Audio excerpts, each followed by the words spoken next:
Hey everyone, it's Matt here again from FilterGrade, and today I just wanted to talk a little bit about the various different shutter release modes on the Nikon D750. It's just something that's helpful when you're shooting in different situations, something that I used to never even know about. I would just always be shooting in single shutter release mode, which is I think the most standard and most basic.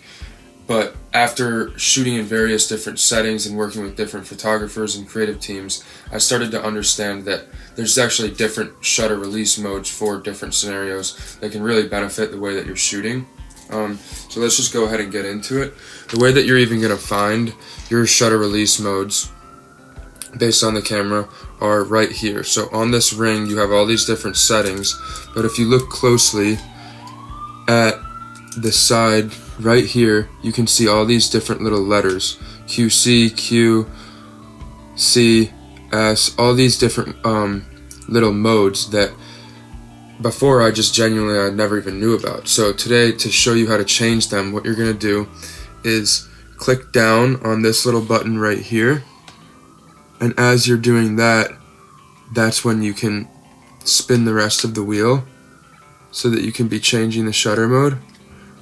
So it's a little bit of a two-step mechanism. If you're not holding it down, it won't actually move. So make sure you hold this little button right here down. As you're doing that, then go ahead and twist on this, on the bottom ring, not on this top ring where M, A, S, P, all those modes are, but along the bottom ring right there. I'll give you a little bit of a better. This button here, and then rotate that bottom ring. So we'll start with S, and I'll go all the way around the ring so you can get a little bit of a better understanding. S is just the simple single frame standard shooting mode. When you shoot like this, it's going to be, you shoot one time. If you hold it down, you don't continue shooting, you just get one single frame. The next mode, let's go ahead and switch it to CL. This is continuous loud. So let's go ahead and switch it to the next mode. Put that back down.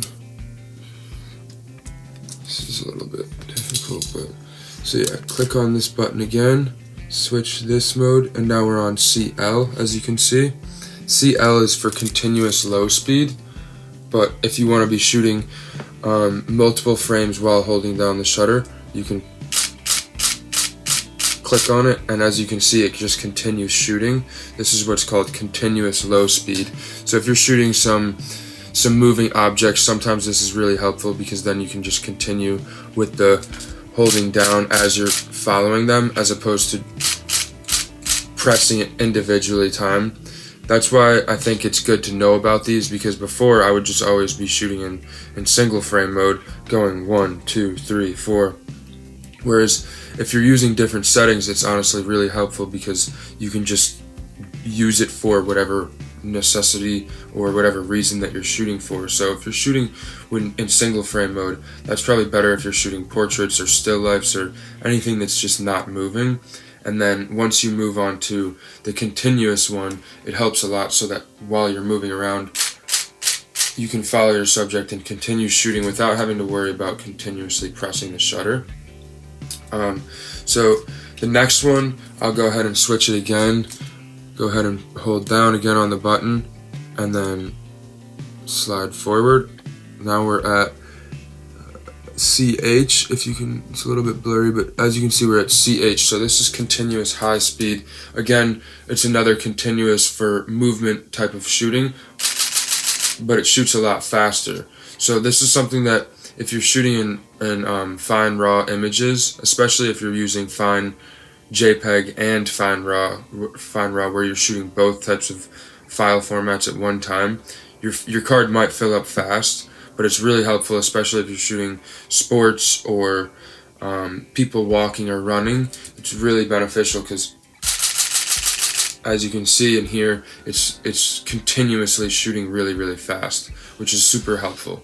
So the next one is going to be the Q setting.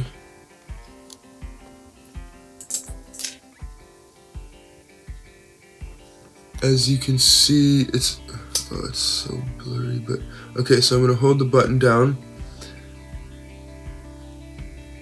and switch it to Q. So the next one on here is quiet shutter mode. This is if you're using it for street photography or in some type of an area where you don't want the shutter to be making too much noise for yourself. It's still relatively loud in my opinion. It could be much more silent compared to some other camera shutters, but at the same time it is a little bit more silent than if you're using the continuous regular or the standard mode. So just something to think about. Not too much of a difference here, but it is just a little bit quieter. And the same goes for the next setting. As you can see, QC, this is actually for quiet continuous. Again, still relatively loud, as you can hear it, I'm sure, but it's just another mode of shooting and super helpful for when you need it. So let's move on to the next one.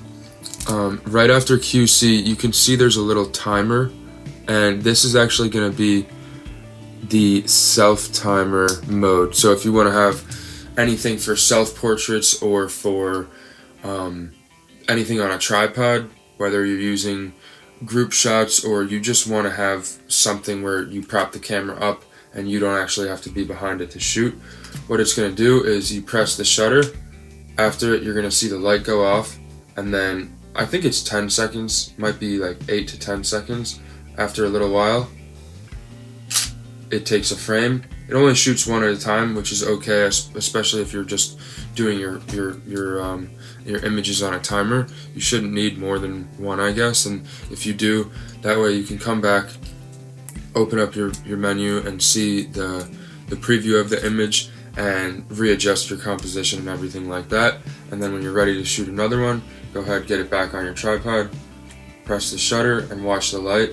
As you can see, it speeds up at first and then it slows down a little right before it's about to shoot, and then it holds right before it's about to shoot. It holds on so that you can kind of mentally time out when the photo is actually going to be shot.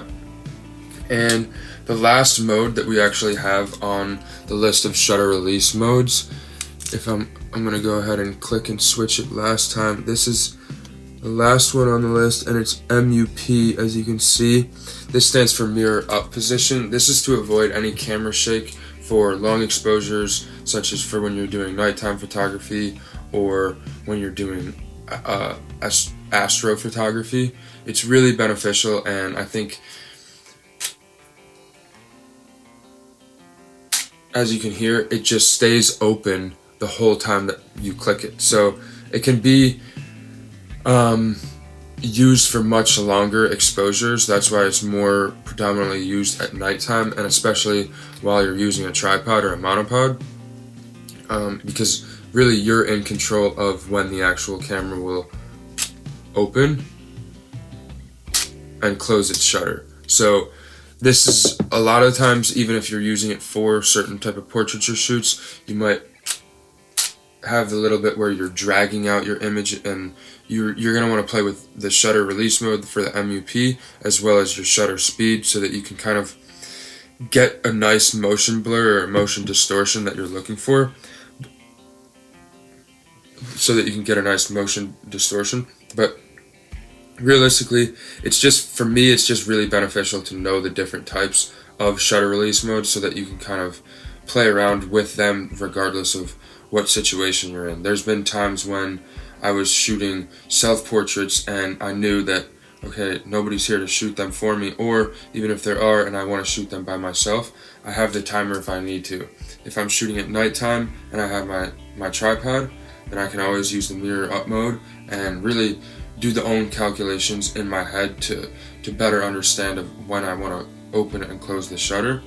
There's even been times I remember when I first started using quiet continuous mode, I was at Fashion Week because I didn't want my camera to be too loud, making all this noise and attracting all this attention, but I also knew there's people walking by me very fastly, and I don't want to be sitting here just continuously pressing the button. So I remember vividly when I learned this from another photographer that was actually standing nearby me in the booth at Fashion Week, and basically he was saying like, oh yeah, you don't have to just, continually press, like as people are going by there's different modes, because he had a Nikon, and he showed me the release modes at the time.